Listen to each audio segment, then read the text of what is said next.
Setelah kita membahas latar belakang diperlukannya perubahan akuntansi, kemudian kita juga membahas perubahan dalam kebijakan akuntansi. Sekarang kita membahas topik terakhir di perubahan akuntansi, yaitu impracticability. Impracticability dalam PSAK 25 disebut juga tidak praktis atau ketidakpraktisan. Disebutkan di PSAK 25 paragraf 5 bahwa penerapan suatu pengaturan adalah tidak praktis ketika entitas tidak dapat menerapkannya setelah seluruh usaha yang rasional telah dilakukan. Untuk suatu periode sebelumnya, tidak praktis bagi perusahaan untuk menerapkan suatu perubahan kebijakan akuntansi secara retrospektif atau menyajikan kembali secara retrospektif untuk mengoreksi kesalahan jika ada kondisi seperti ini. Pertama, perusahaan tidak dapat menentukan dampak penerapan retrospektif atau penyajian kembali retrospektif.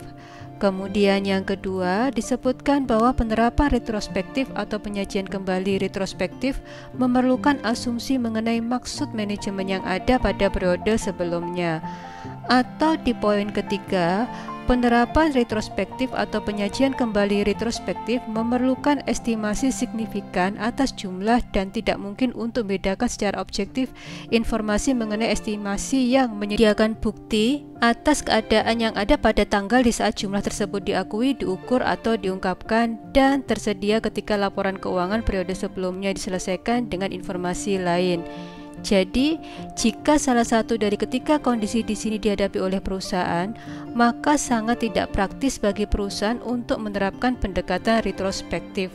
Oleh sebab itu, perusahaan dapat menerapkan pendekatan prospektif. Kita bahas ke contohnya. Saya sebutkan di sini PTA merubah kebijakan akuntansi terkait dengan depresiasi asetnya dengan menerapkan depresiasi komponen aset dengan berbasis revaluasi.